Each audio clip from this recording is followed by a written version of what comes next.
Estás escuchando Ambiente Radio, la radio de las Fentos.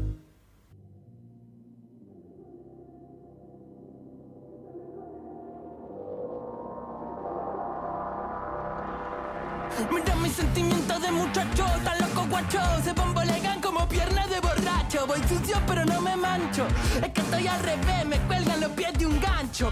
Muchos años siendo fiel al mismo banco, al mismo riel, al mismo bando, al edén del bardo. Este pincel con el que pinté de familia en son blanco, en el que proyectan tantos. Y ahora vemos cómo nos maltratan, cómo cambia el eje de la data, cuando el que dicen que protege que es el mismo que te mata, el que te ejecuta como rata, hereje antiplaca. Nuestra vida depende de un dedo ajeno, nos bajan el pulgar los dueños del coliseo. Como no digo lo que quieren, ahora miran feo, ya saben que les deseo que se mejoren, y si no la quieren ver, que se mejoren, y si no quieren joder, que se mejoren, y si no tienen con qué, que se mejoren, que se mejore, que se mejoren, y si no la quieren ver, que se mejoren, y si no quieren joder, que se mejoren, y si no tienen con qué, que se mejoren, que se mejore. A ver si la bancan como dicen, veo cómo crecen, se les tuercen las raíces. Hay poco en el plato y todo me echa en la narices. No escucho las excusas de un adicto a mentir. Están viendo que inviten mejor a su maniquí. Con tremenda nueva, que momia la justicia. De justa tiene poca, se viste de codicia. Hay mucho medio pelo, con el ego amarillista. Matarían un hermano por ser tapa de revista. Acá los nuestros no pierden la risa. Sale otro six pack, se esquivan los problemas en zigzag. Ole, un par de frías somos tocantores. Acá la picardía se grita como loco.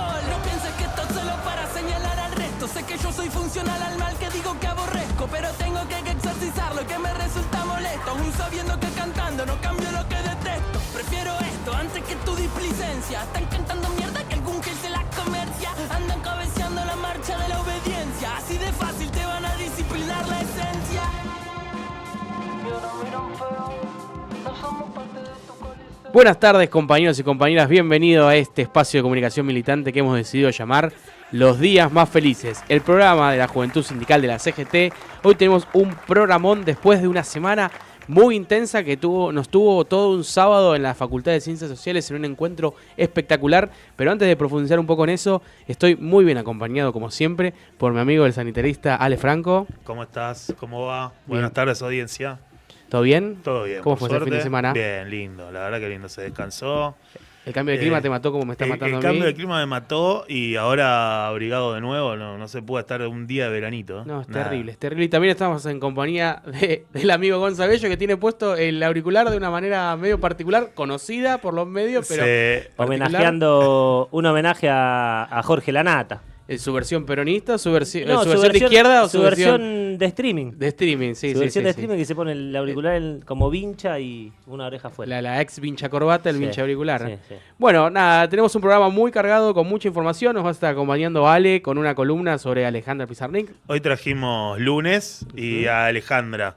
Esperemos que podamos transitar el lunes bien, digamos, porque Alejandra te manda... Claro. Sí. Si era dominguito estábamos en un problema, pero bueno, estamos el lunes. Y aprovechamos para mandarle un saludo a la compañera Sofía Bruno. Que la extrañamos. No es que cambió de género, sino que la reemplaza un poco menos rubio. El compañero sanitarista, porque bueno, tenía determinadas acciones laborales y demás que cumplir, así que le mandamos un saludo. Sí, que tuvo una participación también en el Encuentro Nacional de la Juventud por Argentina, como todos que participamos. Quiero aprovechar también para saludar ya desde el Vamos a nuestro operador, a ese, que siempre nos da una mano con todas nuestras locuras. Al gurí, Mauricio del Forge, en medio su de la producción. nata también ese, porque tiene una oreja afuera y una adentro. Pero la vincha no, Claro, la vincha no. Y por supuesto la compañía de Estefanía Menzi, que me está dando una mano con las redes sociales a vivo. Después yo me encargo del resto, pero ahí está, y también en la tarea de producción. Y bueno, para profundizar un poco, como les estuvimos comentando, este sábado en la Facultad de Ciencias Sociales de la Universidad de Buenos Aires, nos reunimos las juventudes de... En total, 44 organizaciones entre políticas, sindicales, religiosas y sociales, para, bueno, hablar un poco de qué viene hacia adelante. Participaron aproximadamente más de 1000 compañeros, compañeras y compañeres. Nos dividimos en comisiones, estuvimos discutiendo, hubo 20 comisiones entre las que se habló de trabajo, educación, economía, una una comisión sobre los temas sociales, de salud, de derechos humanos, de género, de ambiente, de soberanía y geopolítica y, por supuesto, como no puede ser de otra manera, de comunicación, donde con el gurí centralizamos y hablamos un montón de los días más felices de toda la tarea que estamos haciendo acá. Pero bueno, nada, me gustaría también abrir un poquito el debate, sobre todo de la importancia. Me parece que estos espacios de encuentro, esta comunión, esta filosofía ahora del le encuentro. dicen la cultura del encuentro. Claro, no me sería la primera palabra. Me parece un poco raro Estamos eso. por una policía No, de Quilmes ya, ¿no? Sí. Ahora El la sabor cultura- del encuentro. El sabor del encuentro. Pero bueno, a mí me parece que está muy bueno que nos podamos dar esta dinámica bien abierta, bien plural, donde bueno, la CGT se está poniendo al frente y sobre todo la juventud de la CGT también, en esto de encontrarnos de vuelta con aquellas organizaciones que capaz podíamos ya llegar a sembrar diferencias y entender que a partir de esas diferencias también podemos construir algo superador que nos ponga... Que nos permita proyectar cómo de vuelta vamos a poner de pie a nuestro país después del cimbronazo, terremoto, incendio, todo junto que nos está pasando a la vez con este gobierno, ¿no? Me parece importante, en principio, juntarse. Después, no sé si puede salir algo claro de estos encuentros, más que poner en valor los orígenes de cada uno, conocerse. Digo, tener una idea ya de gobierno, tener una idea muy a grandes rasgos. Pero sí, por lo menos en la comisión que me tocó estar, que era la comisión de social, se llamaba, acción social o movimientos sociales, como querramos decirle, porque incluía todo eso, aparecen como distintos sectores, ¿no?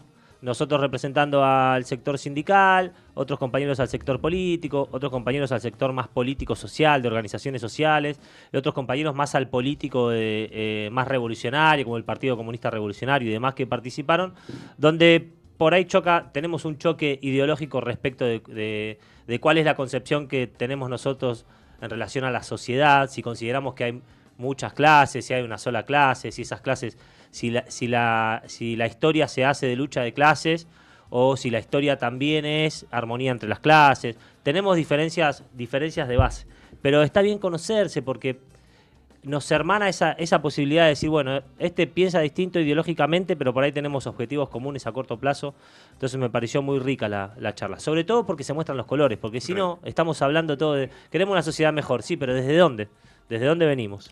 Total. Y también creo una cuestión de multicolor, pero que hay un lado de acá, ¿no? Digamos, hay un estar del mismo lado de la mecha, que eso es muy importante también en los días por venir y sobre todo en el contexto que estamos atravesando, ¿no? Hay esta cuestión como de oscuridad, de gris, de Milei superpoderoso, ¿no? Hay que cortarlo con organización popular, digamos. Y es una gran noticia que la juventud, como otras variantes, ¿no? Digamos, de la sociedad, no solamente de la juventud, nos estemos organizando y nos estemos juntando, ¿no? Sí, y le damos ya la bienvenida en el piso a la compañera Estefanía Menzi, que estuvo también participando tanto de la organización como del desarrollo de este Encuentro Nacional de Juventudes por Argentina, que llevamos a cabo el sábado. Hola, Estefi, ¿cómo estás? Buenas tardes, compañeros. Bueno, ¿ustedes bien? Bien, todo bien. Arrancando todo acá, haciendo un poquito de todo.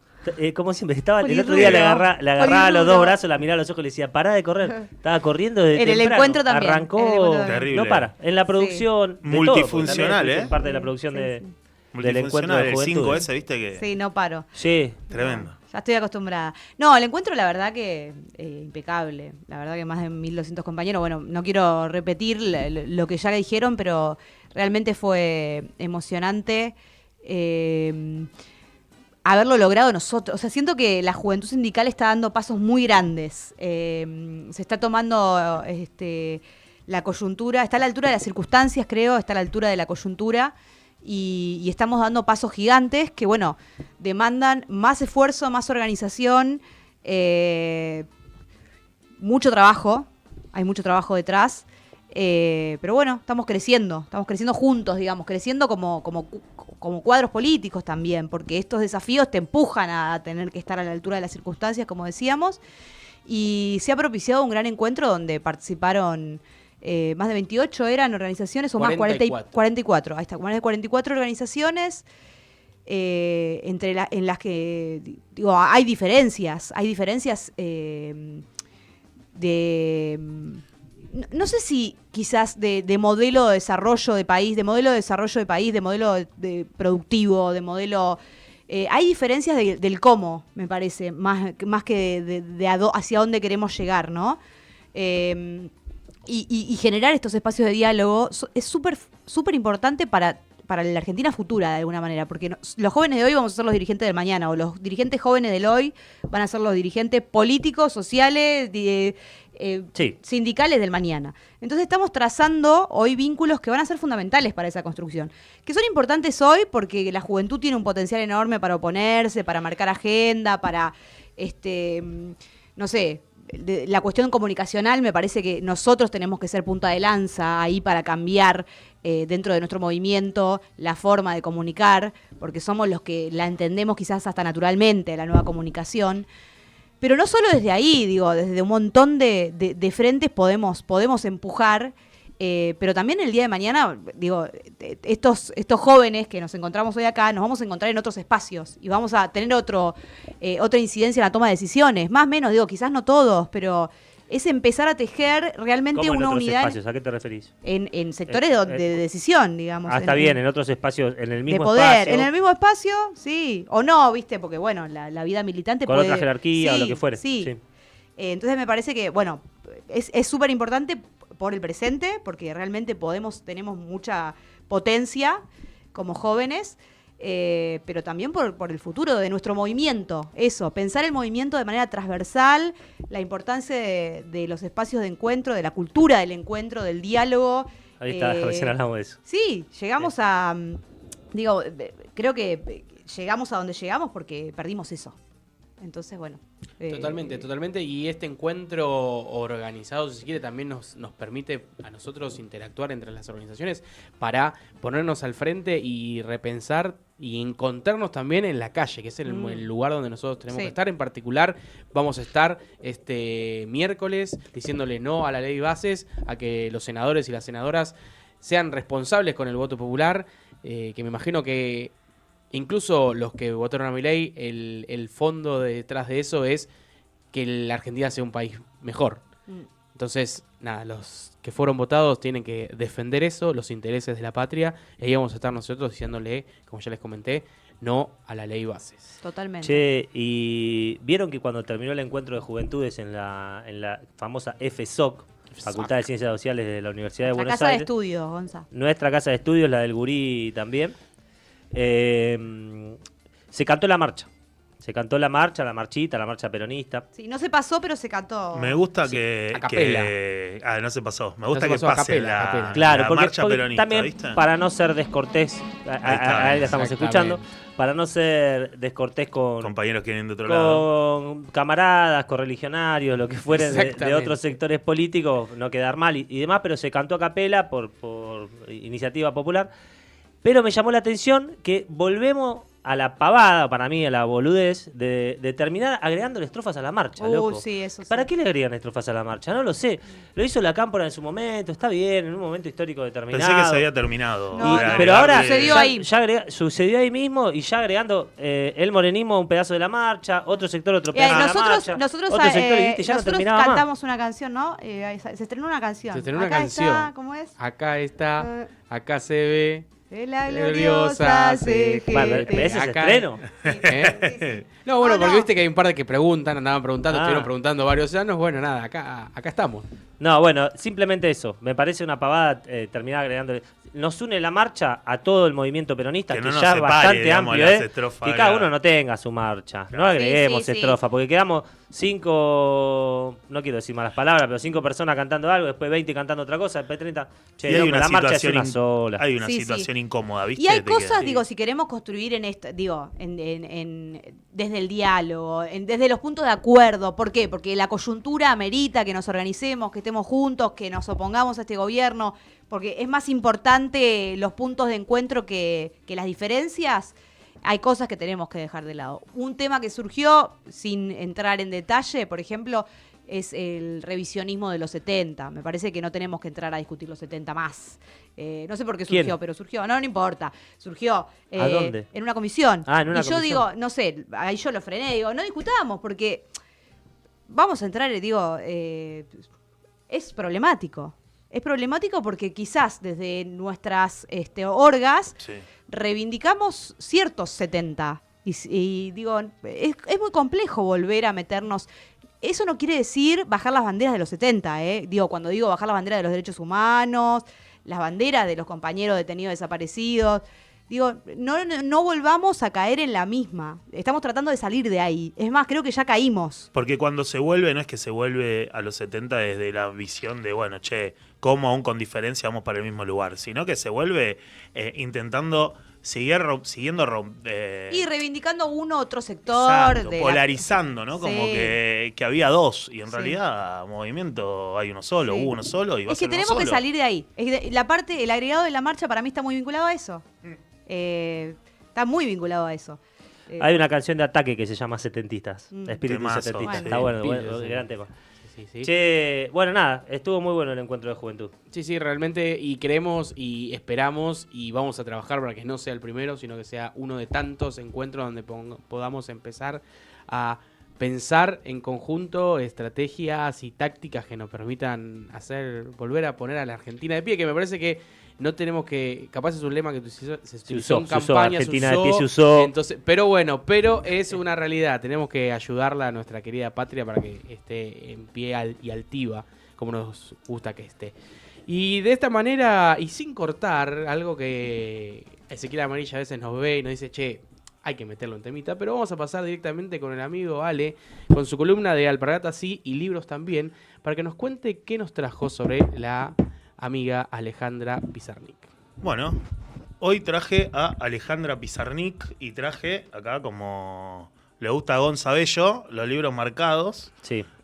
No, a mí me gustan marcados. Poesía- Ese está nomenclado. no sé cómo Poesía completa. Alejandra tiene 3 libros editados, más menos cartas, digamos. Uno es la poesía completa, diarios y cuentos. Yo traje poesía completa y la idea hoy es ir haciendo un breve pantallazo de quién fue Alejandra, pero sobre todo me gustaría que Alejandra hable por sí misma y si querés lo vamos hablando acá en la mesa, a ver qué les parece.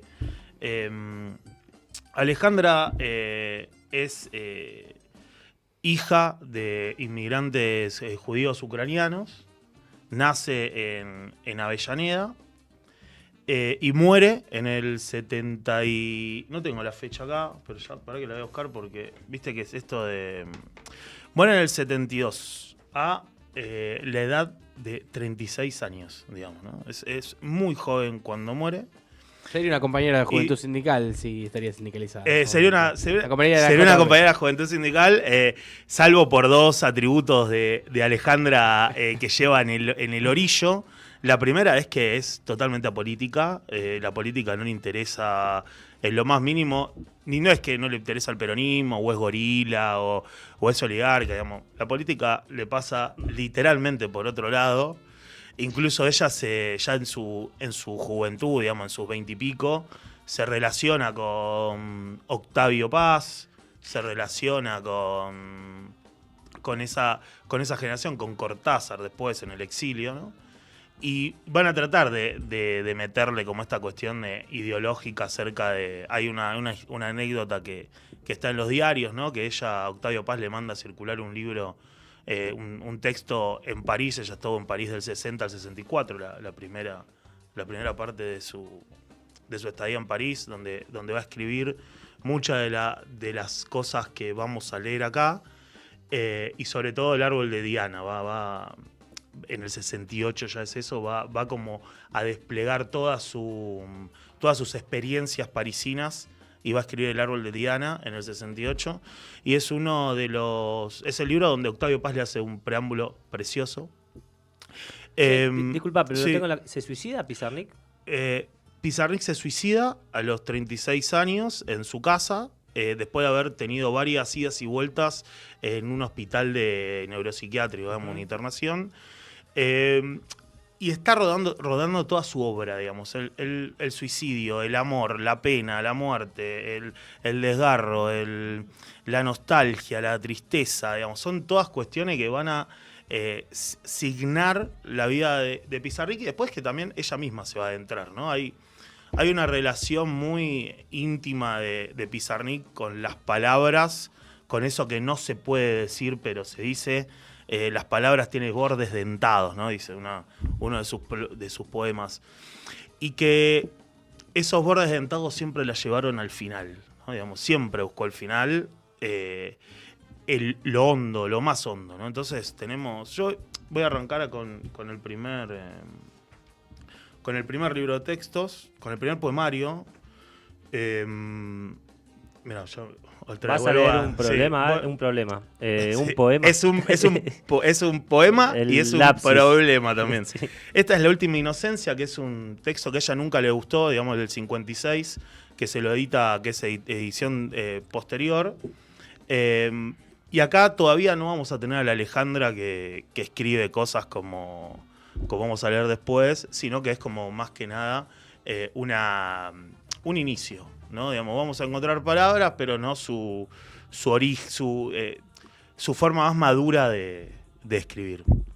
Voy a arrancar con el primer texto, que se llama Salvación. Se fuga la isla y la muchacha vuelve a escalar el viento y a descubrir la muerte del pájaro profeta. Ahora es el fuego sometido.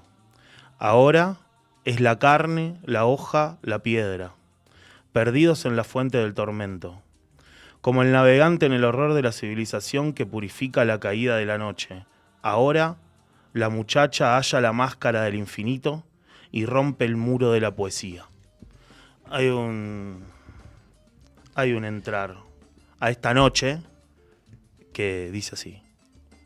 Tal vez esta noche no es de noche, debe ser un sol horrendo, o lo otro, o cualquier cosa, qué sé yo. Faltan palabras, falta candor, falta poesía cuando la sangre llora y llora. Pudiera ser tan feliz esta noche si solo me fuera dado palpar las sombras, oír pasos, decir buenas noches a cualquiera que pasee a su perro, miraría a la luna, dijera su extraña laticencia, tropezaría con piedras al azar como se hace. Pero hay algo que rompe la piel, una ciega furia que corre por mis venas. Quiero salir, cancerbero del alma, déjame traspasar tu sonrisa. Pudiera ser tan feliz esta noche, aún quedan sueños rezagados. Ya vamos viendo más o menos, ¿no? Cómo va escribiendo, hay algo con la noche, hay algo ahí con lo que va a tomar después, que va a ser el surrealismo y un poco de la bohemia, ¿no? Digo, para Pizarnik todo lo que es la demostración del amor, ¿no? La demostración del amor, la demostración de que el amor es dolor, de que los amores son no correspondidos, de que estos amores no correspondidos siempre llegan a un punto de no retorno. Y sobre todo, y esto se enmarca en su condición principal, ¿no? Que para eso están los diarios. La verdad que uno lee los diarios y es un viaje de ida porque te sumerge. Digamos. Hay cosas de los diarios que son muy... Tengo acá unos fragmentos de los diarios, si a ustedes les parece, que es del 63 ya. O sea, estamos en el 59, nos vamos al 63. Para que vean más o menos cómo era el tenor de sus diarios, ¿no? Y ahora explico la otra característica que te había contado de por qué no está sindicalizada la compañía. Lunes 8 de octubre de 1963. Nada me da más miedo que las voces femeninas histéricas. M, apurada diciéndome un nombre que no comprendí. Al preguntarme qué me dijo, lo repitió una octava más alto. Entonces tuve miedo. Y me gustó que M lo viera en mi cara. Recién me pasó con J. Me hablaba de su padre y de pronto la voz subió de una manera siniestra a modo de un preludio a esos horribles ataques que consisten en llorar y hacer movimientos como si el cuerpo fuera un paquete que se desata en un lugar público. Se desata y se abre y todo salta. Viernes 12.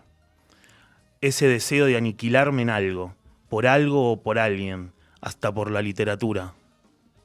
Sábado 13. Imposible vivir siempre en estado de catástrofe. Miércoles 17. Se comienza a pagar. Tabla rasa de los sufrimientos pasados que eran imaginarios o lo parecían, o dependían de mi ansiedad y mi distracción. Se trata entonces de un viraje, de una distinta y más intensa manera de seguir sufriendo. ¿No? Acá ya hay todo un... Bueno, Sí, se está sí. poniendo la subtrama, ¿no? Y Sobre todo porque sí, la poesía, en general, es difícil entenderla como algo en sí mismo, no sé, como un plato de comida o como... Hasta quizá en la pintura también pasa. Hay que más o menos conocer al autor. Si uno te tira una poesía así medio al azar y te digo, che, ¿está bueno esto? Vos decís, bueno, ¿quién lo Total. escribió? ¿En qué momento? Claro. ¿En qué obra se encuadra? Porque si no, como suelta en el mundo, decís, eso no sé si está bien, si está mal. totalmente de acuerdo. Si me fijo en lo técnico, sí, viste, no tiene una rima, no tiene esto, busca un golpe de efecto feo. Pero hay poesías que están buenísimas y si la lees separado, como que no tienen lógica. Totalmente, incluso muchas veces uno leyendo la poesía separada de su entorno, de su autor, de su tiempo o algo, termina siendo como algo medio de, bueno, che, lo podría haber Podría haber escrito cualquiera, ¿no? Y en Alejandro, ¿por qué toma músculo o volumen todas estas palabras que escribe en relación a un desamor, a una lastimadura o algo? Hay una patología en Alejandra que se desarrolla desde su adolescencia, ¿no? Ella tiene una hermana mayor y una hermana mayor que nace en un contexto de rubia, linda, de ojos claros, ¿no? Era la preferida de la madre, era licenciada, era como... había todo un peso específico puesto en la primera hija y la segunda hija que salió medio gordita, medio andrógina, ¿no? Tenía granos. ¿Qué es andrógina? Andróginas era esta cuestión, Que no Alejandra... tienen sexo. Sí, Alejandra siempre, ¿no? Anduvo polulando entre los hombres y las mujeres, ¿no? Ahí hubo su deseo, hubo desde ahí. Esta cuestión ¿no? de su pelo corto. Nos de dicen su- por cucaracha que andrógeno significa relativo al hombre, pero quizá es un término que se utilice en el lesbianismo. lo no sé, dicen, la verdad. lo dicen así en términos, ella misma se lo pone y lo dice así en cuanto a su postura, ¿no? Dice cómo estaba vestida, el pelo corto, ¿no? El ocultamiento de sus cosas, y sin embargo fue una mina muy libidinal, ¿no? Hay un líbido ahí, sobre todo de enamorarse de lo que no le correspondía o lo que para ella no correspondía, ¿no? Yo la estoy viendo en YouTube, la tengo acá. A Alejandra. ¿A dónde? La revisión. La puedo acariciar inclusive. Está acá. Yo quiero aprovechar el paréntesis que hacemos en la columna para analizar que el compañero Ale Franco cada vez trae más y marcados, más indexados los libros. Cada vez me parece más espectacular. Ahora hay post-it con números, Acá hay ya están los anotaciones de números, costado total. con un código medio indescifrable. Ale, yo quiero aprovechar para preguntarte. Dime. ¿Por dónde arranco con Alejandra? ¿Qué me recomendás vos Por para acá. arrancar? Por ahí, Por acá, por los poemas. por los poemas. Por los poemas. Los poemas que yo traje marcado el árbol de Diana, pero voy a leer un par de... Que para mí este es el... Es como si me preguntaras, che, ¿por dónde arranco? Por el árbol de Diana. Hay que arrancar por este, que es que está escrito, ya lo habíamos hablado, en 1962, que es el preámbulo o se lo escribe Octavio Paz. Pero Tomate bueno, un mate, me dale. me Tomate voy a un quedar mate. con un par y voy a ir leyendo también en esta misma lógica un par de poemas que para mí se van ovillando el uno al otro acá. A ver. Solo la sed, el silencio, ningún encuentro. Cuídate de mí, amor mío, cuídate de la silenciosa en el desierto, de la viajera con el vaso vacío y de la sombra de su sombra. Para, una cosa. ¿Podés volver a la página anterior, Sí, por favor? claro. Hay un poema de un párrafo, ¿puede ser? ¿Acá? Acá. Hay un montón de acá, esto lo toma de Ni siquiera un párrafo, son dos. Porcia, un poema de. tipo aforismos. De 7 palabras. Tipo claro. aforismos. Alejandra toma mucho esta forma de escribir de Porcia, que es que cuando Alejandra lo descubre tenía como 70 y pico de años, ¿no? También escribe las voces, es como un libro que él va escribiendo y va actualizando todo el tiempo, Porcia, y Alejandra toma esta cuestión de lo aforismo, ¿no? De las palabras cortas. A ver. Ahora te voy a leer otro así en esa enclave que lo tengo acá marcado. Mirá, justo lo tengo acá. Me gusta el compañero que utiliza, tiene un lenguaje muy nutrido. En esa enclave. En esta enclave, acá. Vos querías estas Cortita y al dos. Estas son las versiones que nos propone. Un agujero, una pared que tiembla. Pero hay... ¿Ves que si no sabes quién lo escribió, decís, Claro, ¿qué onda? claro. Es Total. Es terrible. el poema de Petri. Claro. También, ¿no? Acá hay como... Lo que me pasa con Alejandra es que tiene mucha potencia lo que escribe. Entonces, no sé, por ejemplo Te alejás de los nombres que hilan el silencio de las cosas. Y viene ya de acá, ¿no? Te alejás de los nombres que hilan el silencio de las cosas. Che, complicado, loco. Como un Maravilloso. poema enterado del silencio de las cosas, hablás para no verme. Y dice otro, cuando vea los ojos que tengo en los míos tatuados. Wow. Es como sentir. A mí una vuelta Fowell me dijo. Uf. Yo hacía. Esa natación. la tenés guardada y Como una vamos época- a... Para. Sí, esa Fowell la me tenemos que dijo. sacar. Rodolfo Fowell, yo Sí, sí. compartía Gran escritor argentino. muchos desayunos con él. Y una vez me dijo: esto tiene sabor a lengua. Mirá. ¿Cómo sabor a lengua? Hace sentir el sabor de tu propia lengua. Y se refería a la Hinomoto. Que Mirá. la Hinomoto es una sal, Ujú. es una sal de potasio, una cosa así, que tiene mucho las papas fritas. Viste que el sabor de la papa frita es muy particular, no Sí. es salado, es como un salado, un gusto raro que Re. te queda en la boca. Dijo, esto te hace sentir el sabor de la lengua. Y digo, ¿cómo sentir? O sea, las papilas gustativas, el sabor de la papila gustativa. Es como un poco eso, ¿no? Qué flash. Mirarse los ojos. Totalmente. Mirarse tus propios ojos. Vos sos una caja de Pandora. Sí, Es sí. terrible, es terrible, es terrible. Una caja de pan. La de Alfonsín del 87. La caja pan. En la noche, un espejo para la pequeña muerta. Un espejo de cenizas. Y creo que es... podríamos poner como mi preferido, por ejemplo. Dice...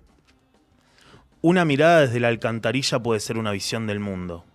La rebelión consiste en mirar una rosa hasta pulverizarse los ojos. Es conocido. Sin ánimo de ser chistoso, una mirada desde la alcantarilla no puede no remitirme a It el payaso. Totalmente. A las tortugas ninja. O a la tortuga ninja, pero a mí una mirada a la alcantarilla solamente sí. el payaso maldito. Sí, totalmente. Acá hay algo, ¿viste? De esto de estar en el fondo, ¿no? De Alejandra de estar en el fondo, en el más hondo, ¿no? Esta cuestión de su piso. Tengo... Dale. La pequeña viajera moría explicando su muerte. Sabios animales nostálgicos visitaban su cuerpo. ¿Cómo es? A ver. La pequeña viajera moría explicando su muerte. Sabios animales nostálgicos visitaban su cuerpo caliente. Hay mucho acá de... Flash, boludo. Hay mucho acá Lázaro escribió de... eso en un bosque, no sé. En la noche a tu lado, las palabras son claves, son llaves. El deseo de morir es rey. Que tu cuerpo siempre sea un amado espacio de revelaciones.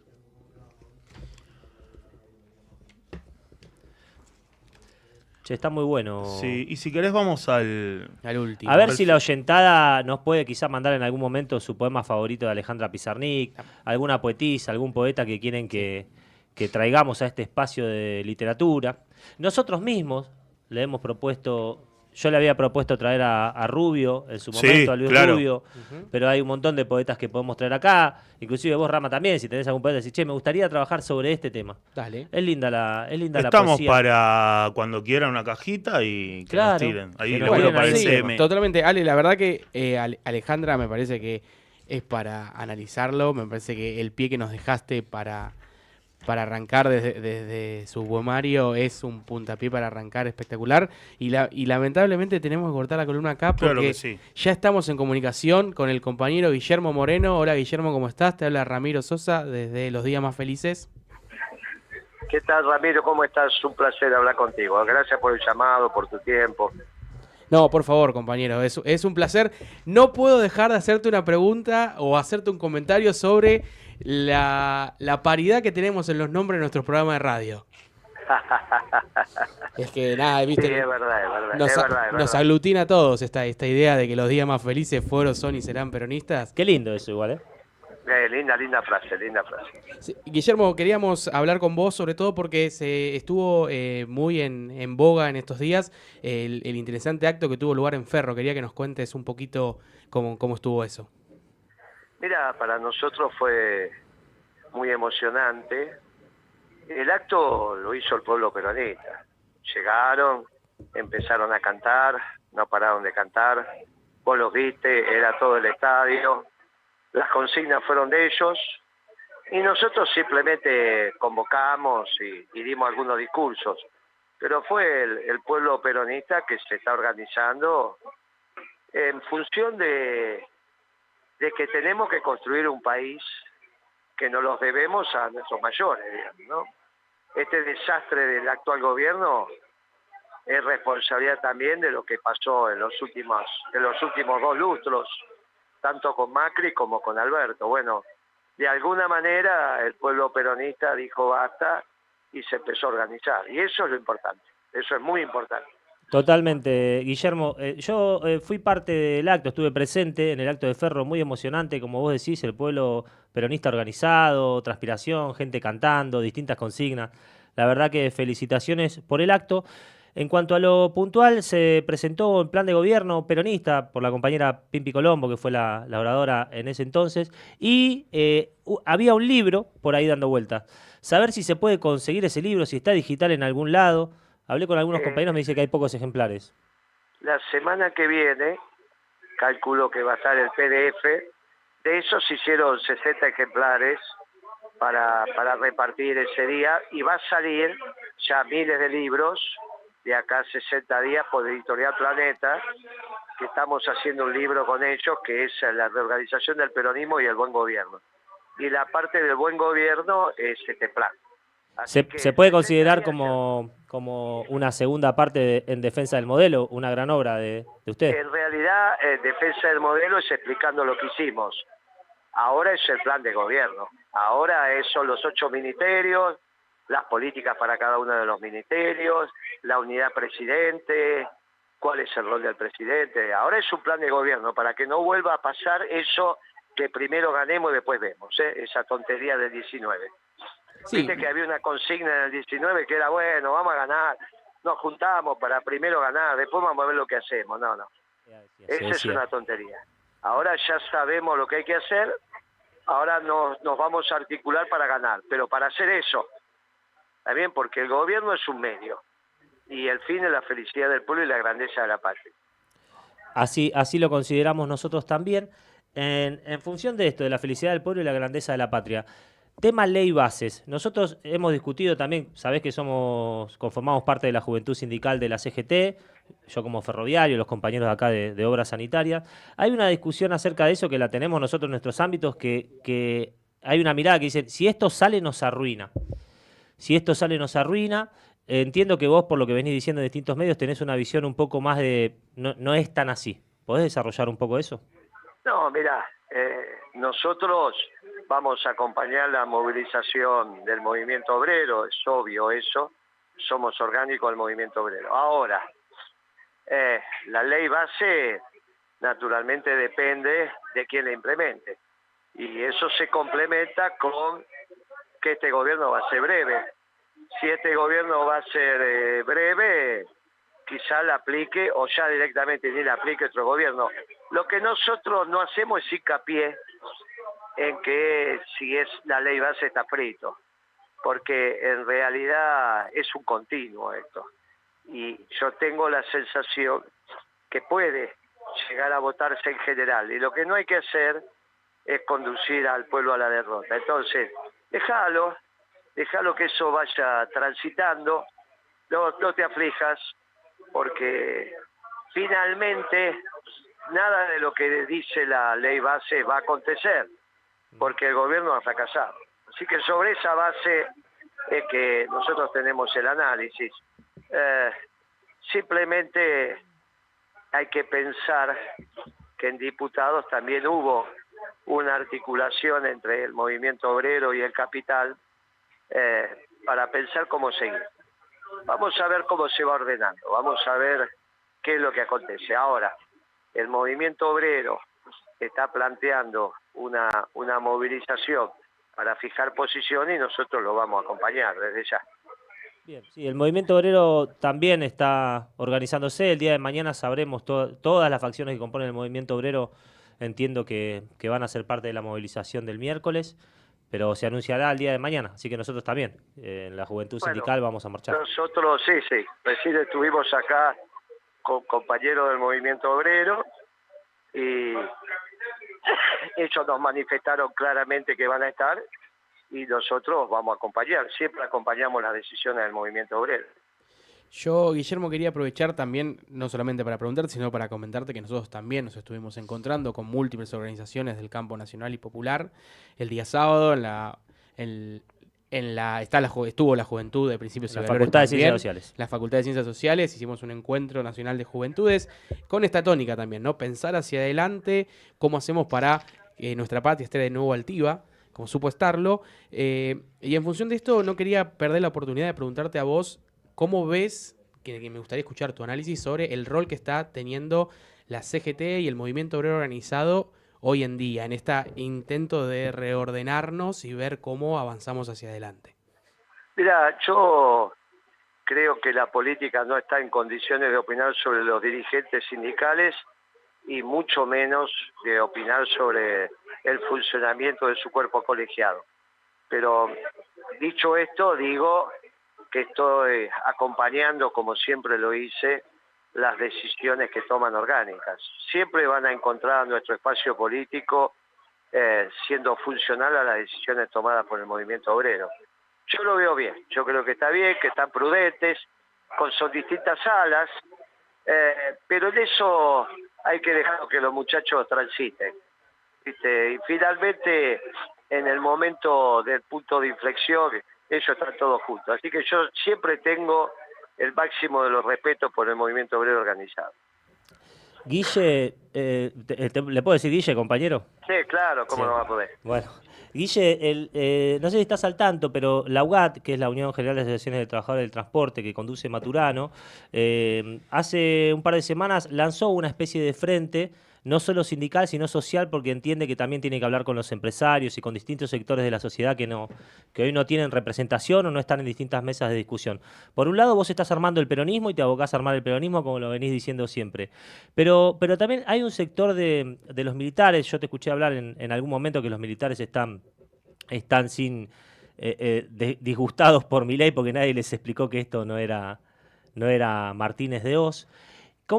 Yo vi en el armado de Ferro del otro día un rabino, un pastor, digamos, de una parte de los cristianos, que son los evangelistas, y un cura, católico apostólico romano, como el padre Graham.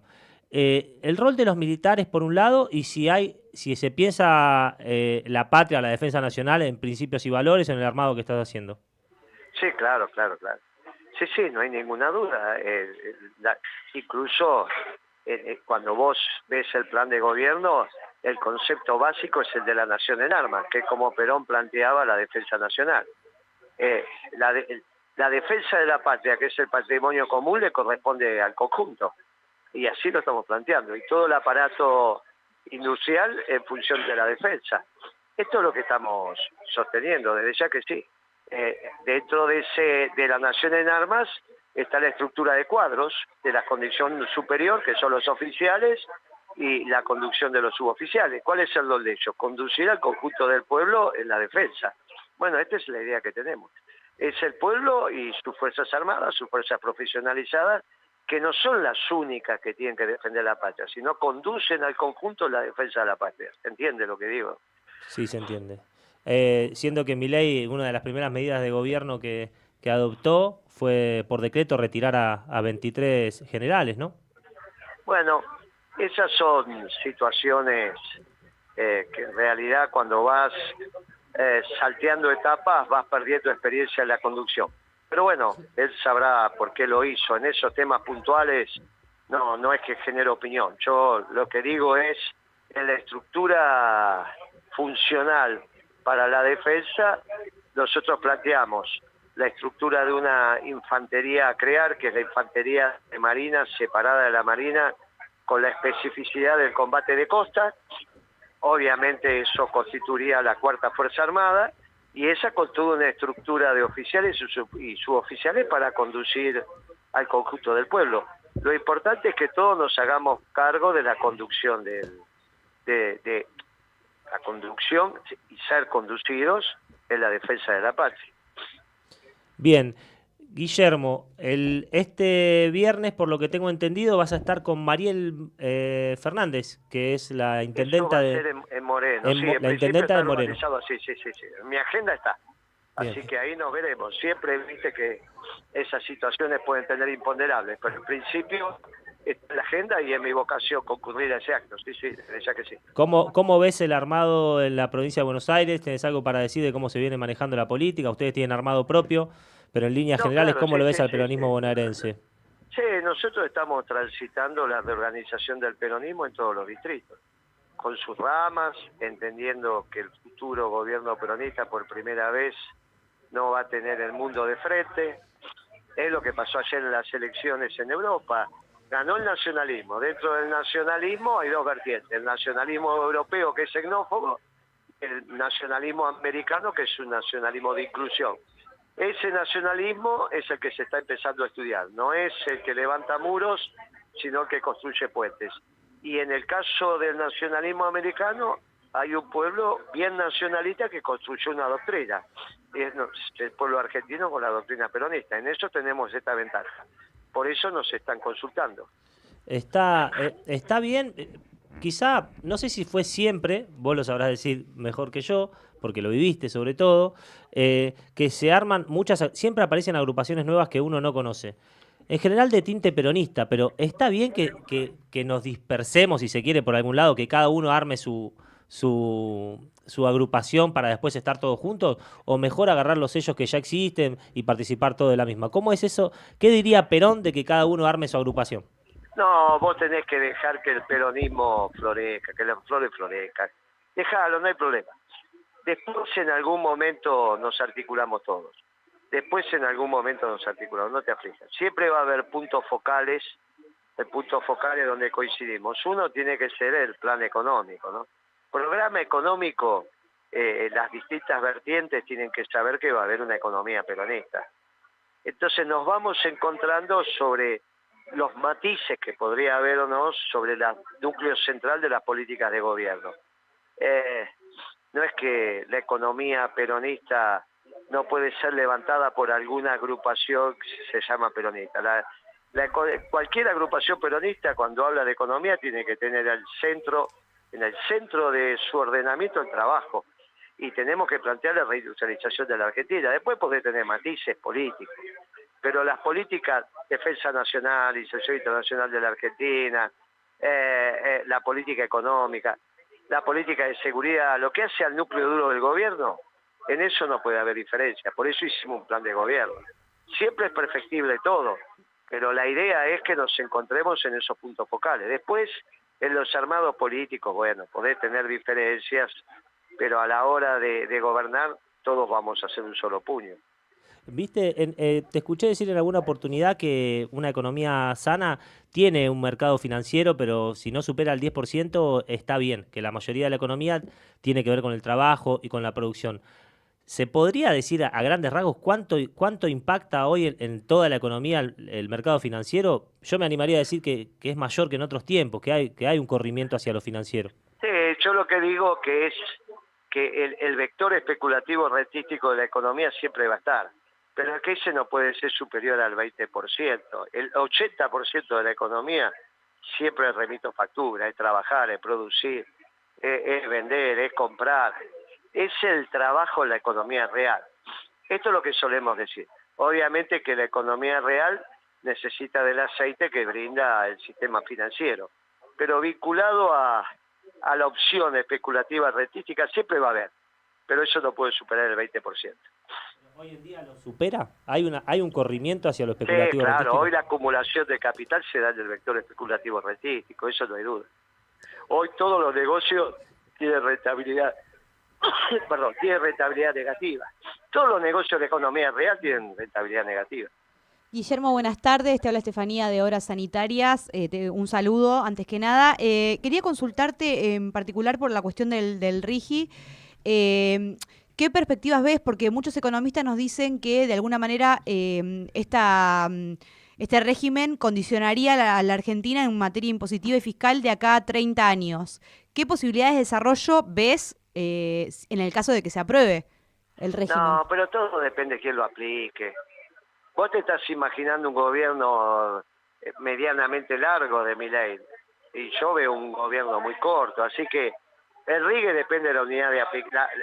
Siempre va a haber una unidad que es la que aplique el RIGI y ahí se arma el pasa no pasa. No soy tan pesimista sobre ese tema porque sé que ya lo va a aplicar el próximo gobierno. Bien, Guillermo, como este es el programa de la Juventud Sindical de la CGT, al cual no quiero dejar de insistir con que queremos que vengas al piso, así tenemos una entrevista con vos acá charlando, no solamente de estos temas que... Nos comemos unas facturitas, tomamos unos mates. Claro, más divertido con el compañero Guillermo Moreno. Bueno, dale, un día de estos coordinen. Estamos cerca además, la... porque estamos en San Cristóbal, Pajo 580, perfecto. así que... Escuchame, coordine con la que me maneja la agenda, Dale, que yo no manejo nada, dale, ¿viste? dale. Y ahí voy. Hablamos bien. con ella. Te quería, Guillermo... Hable con Ana o Adriana, y ahí, una vez que esté anotado en la agenda, se hace. Organicen con ella y yo voy. Excelente. Y quería pedirte, por último, para darle cierre a esta entrevista, un mensaje para la Juventud Sindical de la CGT de parte de Guillermo Moreno. Mira, para nosotros es muy importante. Tenemos aquí en Pasar de la Bandera, sí tenemos jóvenes. Y en la manera que hay jóvenes, nosotros nos vamos yendo con la satisfacción del deber cumplido. Nos van a tener que aguantar algunos lustros más, pero no sabes la alegría que nos da que nuestros actos estén yendo de jóvenes y que a su vez los jóvenes se organicen en estructuras permanentes. La juventud sindical, no hay duda que es una estructura permanente de la patria, así que los felicito. Bueno, Guillermo, te queremos agradecer mucho por este contacto y bueno, nos estaremos viendo en el piso cuando podamos coordinar. Un abrazo grande, querido. Abrazo Gracias. grande. Abrazo, compañero. Chau, chau. Chau. Compañeras y compañeros, este fue Guillermo Moreno, tema después de este ultra bloque y seguimos con los días más felices.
You turn me on. I'm not scared, baby. Lo muchachón, pero lista. Todos unidos tosaremos. Gran Sare. Y como siempre daremos un grito de corazón. Viva Perón, por estarán argentinos. Que no supo Siquistán, harán para masa de pelo, cobateno a capital. Perón, que grandes son, mi general, cuánto vales, Perón.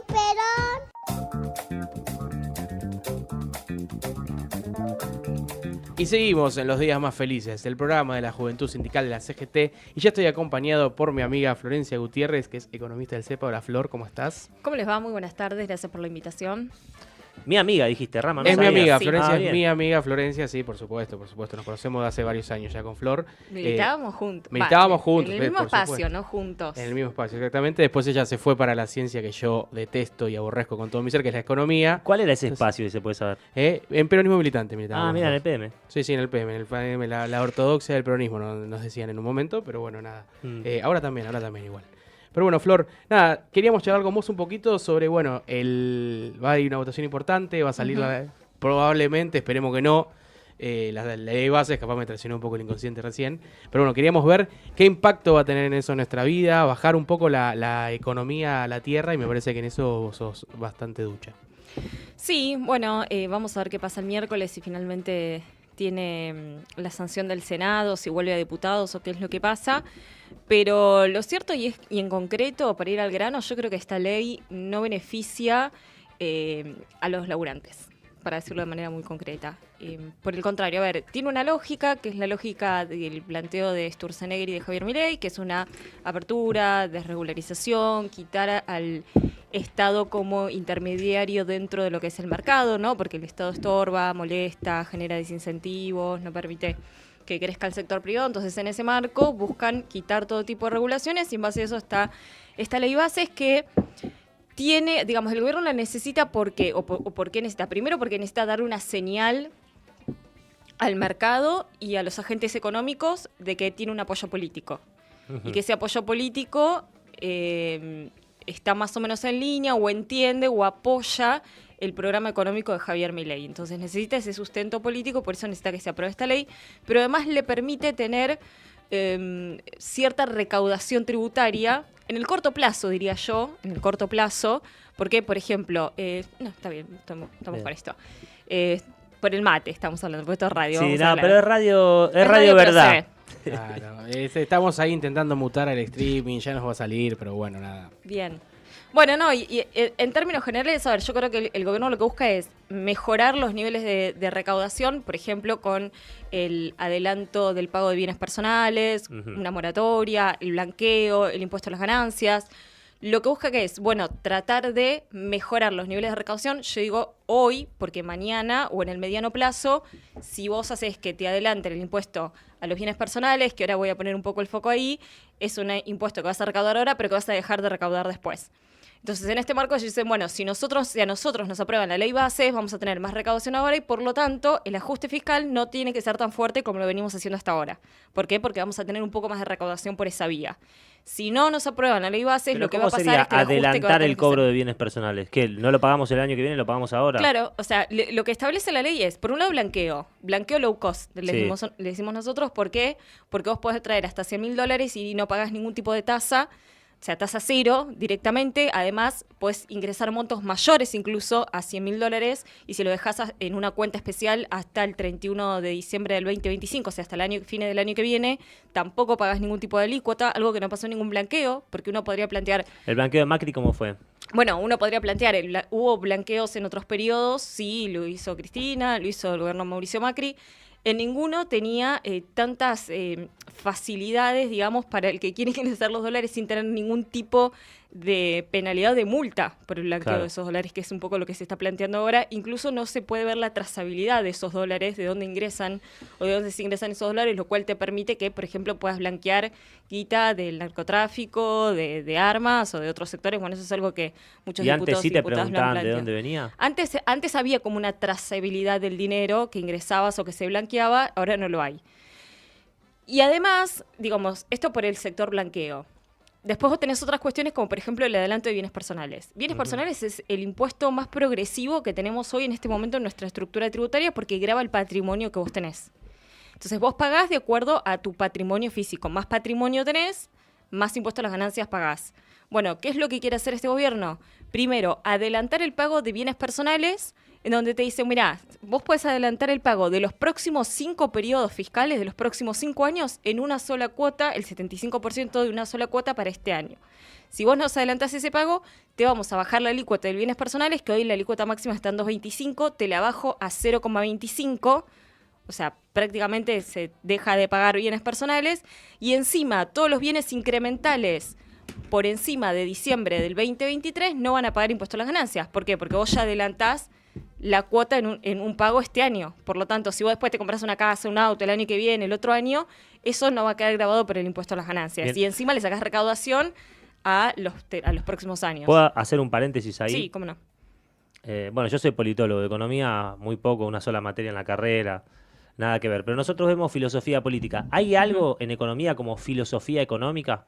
Se estudia más o menos de dónde sale la noción de cobrar impuestos filosóficamente, ¿dónde la agarran? Y si existe eso, ¿qué diferencia hay entre cobrar impuestos al flujo y cobrar impuestos al capital? Porque entiendo que bienes personales es algo que no se mueve, digamos. Yo puedo tener 10 casas y por ahí no laburo. Y tengo que pagar por esas 10 casas. ¿De dónde saco? Tengo que vender las casas, me voy descapitalizando. Bueno, bienes personales se paga sobre stock, y es cierto. Exacto. Los impuestos ideales son los que graban también el flujo. Pero no es ideales menor. ¿para quién? ¿Ideales dentro de No, qué dentro escuela? de la estructura tributaria, Ok. digamos. Cuando uno habla de ideal de estructura tributaria, primero me parece interesante poder hablar de impuestos, Ujú. porque siempre que hablamos de impuestos se le pone una connotación negativa. Sí. Como diciendo, tenés muchos impuestos, qué malo que es. Y si bien no es que todos pagamos impuestos re alegres, re contentos, vamos a pagar Claro. nuestros impuestos, la realidad es que lo tenemos que pensar como la capacidad de recaudación que tiene el Estado. Y si lo pensás como la capacidad de recaudación que tiene el Estado, también lo tenés que pensar como capacidad de distribuir que tiene el Estado, eso que cobra a través de los impuestos. Entonces, ¿nosotros qué es lo que buscamos? Bueno, que se pueda recaudar de aquellos sectores que tienen un mayor poder de contribución, que nosotros le decimos a esos son los impuestos más progresivos, que son bienes personales, que incluso es el impuesto a las ganancias que pagan las sociedades, como poner algunos ejemplos, en relación a los más regresivos, como ejemplo ingresos brutos o el IVA, por ejemplo, que lo paga desde el más rico hasta el más pobre. Lo que hace esta ley bases, es decir, te bajo la alícuota, o sea, te bajo lo que vos pagás de uno de los impuestos más progresivos de nuestra economía hoy, que es bienes personales, porque como decís vos, pagás, si tenés 2 casas, más de un auto, también pagás Sí. el impuesto a los bienes personales. Bueno, te va agravando el stock, el patrimonio que vos tenés. Y en contraposición lo que hace es, por ejemplo, le pone nuevamente el impuesto a las ganancias a los trabajadores y a las trabajadoras. Entonces, uno podría decir, bueno, ¿dónde está la lógica ahí? Que paguen menos los que más tienen y que paguen otra vez el impuesto los laburantes, los trabajadores. Bueno, eso Sí. es una de las cosas, por ejemplo, que tiene esta ley. Después tiene la parte de la moratoria, que yo no la quiero dejar de lado, ¿no? Elimina la posibilidad de que muchas mujeres, incluso también muchos hombres, puedan acceder a una jubilación. Nada más ni nada menos. Para mí es un punto como que a veces se desdibuja dentro de lo que es el debate de la ley bases, o no lo tenemos tan presente, pero la moratoria le permitió jubilarse a 7 de cada 10 mujeres que hoy cobran o perciben una jubilación.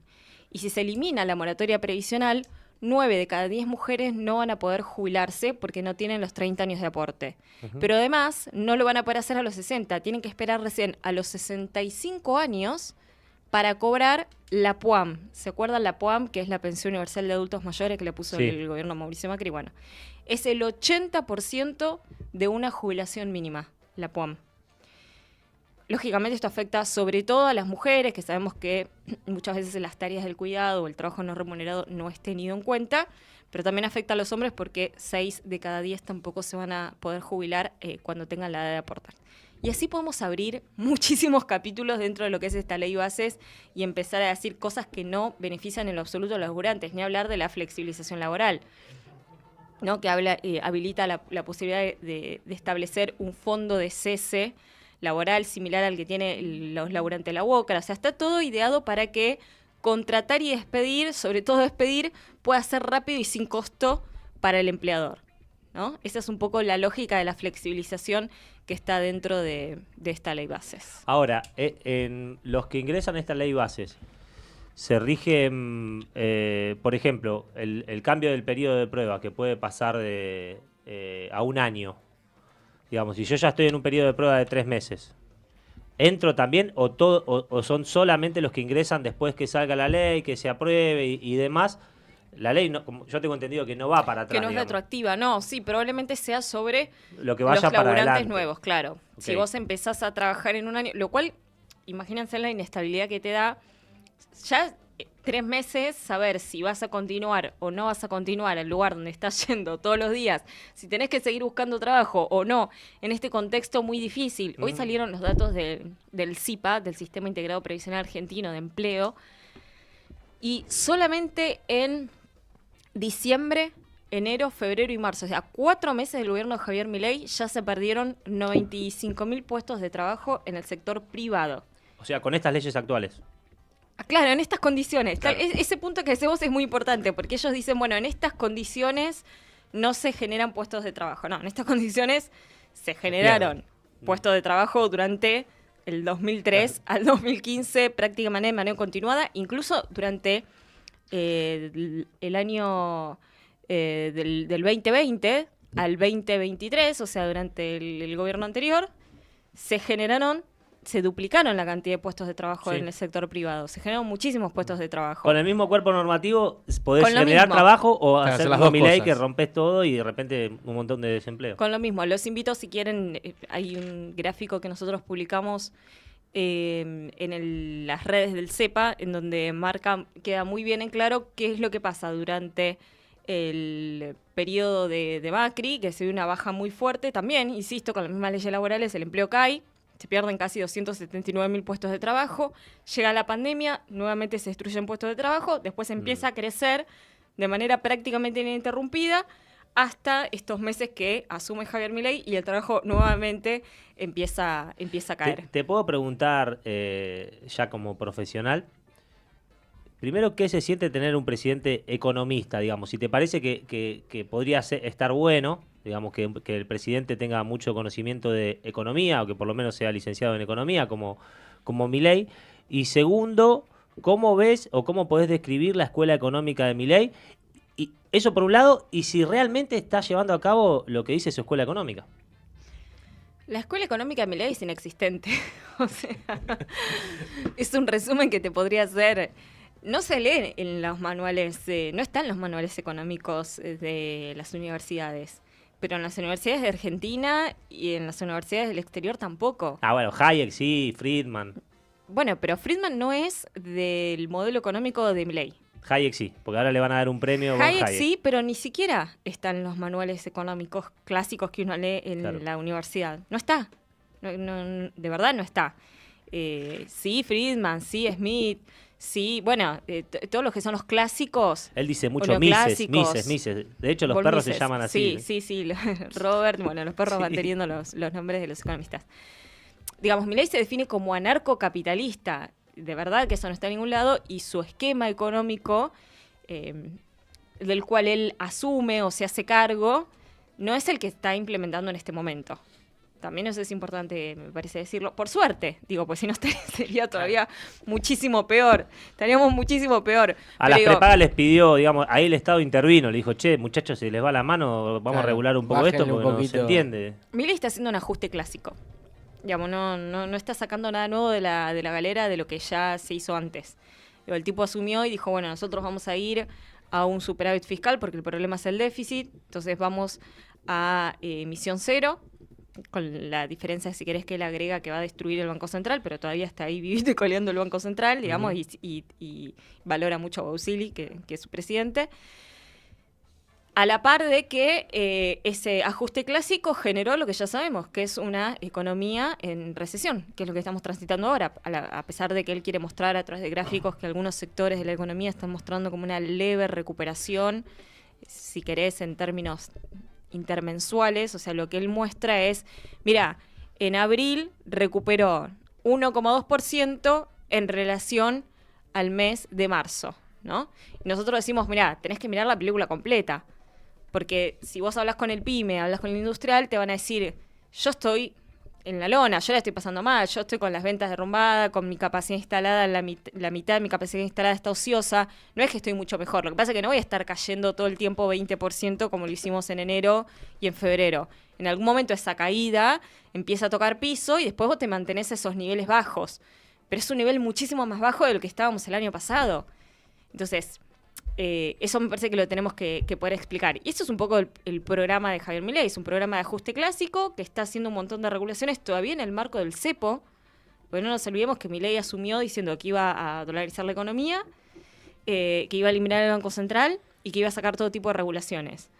Hoy tenemos una economía que no solamente no está dolarizada, sino que el tipo de cambio se está apreciando. Pero gracias a Dios, digamos. No digo por suerte, pero digo, el tipo de cambio se está apreciando, mantiene todo tipo de regulaciones, porque todavía están las restricciones ¿El tipo de cambio cambiarias. se está apreciando? ¿Qué significa? Y que el tipo de cambio en relación al peso está quedando atrasado. O sea, no en relación al peso, sino que el tipo de cambio se está atrasando, porque él cuando ni bien asumió, hizo una devaluación del 118% y llevó el dólar a 800 pesos. Sí. En el medio, vos tuviste en diciembre un 25% de inflación, en enero un 20% de inflación, en febrero tuviste un 13% de inflación, en marzo un 11% de inflación y el dólar se iba moviendo el 2%, se quedó quieto. Claro, está bien, Hizo pero porque el dólar pegó un fuerte salto. Un 400% de una, no sé cuánto fue, 200%, 100 y pico, 118% de una. Y los precios no, entonces después como que los precios fueron atrás del dólar oficial, digamos, porque se entiende que cuando hay una devaluación, los precios después van a ir acompañando al dólar. Entonces, a mí, sin conocer de economía y sin ánimo de darte la contra, pero me parece que cuando dicen el dólar se está apreciando, como que la brecha es muy corta todavía entre el blue, no sé si es lo que vos querías decir igual, pero ahí es un comentario muy común. Digo, che, ¿y por qué piensan que ahora tiene que haber un salto más del blue? Porque también el discurso del campo que dice, no, estamos muy baratos, hasta que no me lo ponga, hasta que no haya una nueva devaluación no liquidamos y demás. Me parece como, che, ¿hasta cuándo querés? ¿Siempre vamos a estar atrás? ¿No bastó pero con el golpazo que nos dio Milei de un 120% de aumento? Entiendo tu punto. Yo no voy a eso. Yo lo que digo es, en el marco de lo que él planteó, que era, vamos a liberalizar todo, vamos a sincerar los precios de la economía, vamos a sacar las restricciones, vamos a dolarizar, el tipo está usando, o sea, después de hacer la devaluación, empezó a usar el dólar como ancla. O sea, además de tener el ancla fiscal, de decir, saco todos los pesos de la economía para que no presionen, para que no generen inflación y para que no presionen el dólar, dejó quieto el dólar. Que incluso los propios economistas cercanos a él, el dólar oficial, ideológicamente, claro, el dólar oficial, lo planchó y eso te está generando a que hoy te comiste todo el efecto de esa devaluación. Entonces, ¿para qué devaluaste y nos dejaste a todos muchísimo más pobres si después empezaste a hacer, si querés, utilizar una política de ancla cambiaria, que es dejar el tipo de cambio quieto en relación a la inflación? Va perdiendo competitividad. Entonces, eso te lo hace pasar a precios el mercado, digamos. Hoy el mercado está con cierta turbulencia, en parte porque está viendo esa dinámica. Entonces, te metiste con las prepagas por la regulación de precios, dejaste el tipo de cambio atrasado, empezaste a postergar el aumento de algunas tarifas, empezaste a hacer un programa que cambió un poquito el rumbo de lo que él venía expresando. Lo cual no es que digo que está mal, digamos, el modelo económico de Javier Milei está mal, pero digo, por suerte hay cierto pragmatismo. Por suerte. Pues si no, la situación estaría todavía muchísimo peor. Porque está el Messi de las finanzas, Caputo. En esa enclave del Messi de las finanzas, sobre todo de la brecha, si te escuchara a Milei estaría muy enojado porque viste que dice de que la brecha no existe, de la brecha, del dólar y todo. ¿Cómo ves esa brecha vos? Del dólar oficial, después de la devaluación que estabas hablando, al dólar blue, ahora con los ojeros que piden una presión cambiaria y sobre todo del plan principal de Milei, o el plan original, que era la dolarización de la economía. ¿Ves cercano, lo ves lejano? Digamos, ¿hay chance? Yo la dolarización no la veo cercana porque el problema que nosotros decíamos que estaba antes de que suma Milei sigue estando, que es que vos necesitas tener dólares en la reserva del Banco Central para pasar todos los pesos a dólares y que nosotros podamos ir al kiosco y transaccionar con dólares. Eso no está. Ni siquiera con esta dolarización de la canasta, por él, ¿no? Ni siquiera. ¿No? Digamos, si vos tenés esos precios de la canasta básica dolarizada. Sí, pero no están dólares. Los costos. Nuestros costos están en pesos, digamos. Bien. Nosotros el alquiler, la gran mayoría lo pagamos en pesos, la gran mayoría. Entonces, algunos se dolarizaron un poco, pero digamos, la mayoría están en pesos. Cuando vas a la carnicería a comprar carne, la compras con pesos. Cuando vas a la verdulería, la compras con peso. Cuando querés ir a... Bueno, el 99% de nuestras transacciones son en pesos. Entonces, vos hoy necesitas un nivel de dólares que no tenés en las reservas del Banco Central. El Banco Central viene comprando cada vez menos volumen de dólares porque además Javier Milei venía como acumulando un buen ritmo de reservas, ¿no? Venía comprando dólares en parte porque tenía muy planchadas las importaciones y no estaba haciendo el pago de las importaciones. Ahora, lo que empezamos a ver es que el Banco Central cada vez compra menos dólares. Y encima tenemos vencimientos cercanos con el Banco Popular de China por un swap que nosotros activamos y usamos por 5.000 millones de dólares y que ahora estamos diciendo que son todos los chinos iguales y no sabemos si ese swap nos van a renovar o no nos van a renovar. A la par de que tenemos vencimiento con el Fondo Monetario Internacional y deuda en dólares también de otros bonos que tienen vencimientos. Entonces no tenés los dólares, pero ni de cerca para Y lo para sigue avanzar en una quemando, ¿no? En dolarización. la brecha cambiaria, ¿no? Saliendo. Bueno, ellos dicen que no bueno, intervienen en la brecha. Ellos Bien. dicen que no intervienen en la brecha. Vamos a ver Te si puedo esto es así. hacer una pregunta. Por ejemplo, si tuvieras que elegir un economista, ya a título personal, si querés podés no responder también, para presidente, que no sea Milei, o alguien que vos digas, un referente económico de Argentina, que diga, me parece que esta persona sabe de economía, entendemos que la economía es una ciencia social en principio. Presidente igual me parece un montón. Bueno, Ministro un de referente. Economía, yo qué sé. no sé, O un ministro de Economía, sí, también puede Tiene ser. que ser economista. Y tiene que ser economista, porque ya lo tuvimos a Massa, ministro de Economía, y sin ser economista se complica un poco. Aunque a veces no, aunque a veces no. Ojota. Puede no ser economista también, lo dejo a tu criterio. ¿A quién elegirías? Como para ver más o menos cuáles son tus referentes económicos y eso, y también para que podamos nutrirnos, los que nos gusta un poco aprender, para dónde ir, ¿no? ¿A quién leer, a quién estudiar, quiénes son los que están hablando de esto y demás? Bueno, a ver, yo formo parte de un espacio que es el Centro de Economía Política Argentina. Bueno, hace poco estuvo Hernán con la Juventud Sindical. Julia ahora es diputada nacional. Son dos personas que saben mucho de economía y yo creo que hoy Julia tiene muchísimas capacidades, ¿por qué no?, para poder conducir los destinos económicos. Yo confío mucho en su criterio económico y más adelante...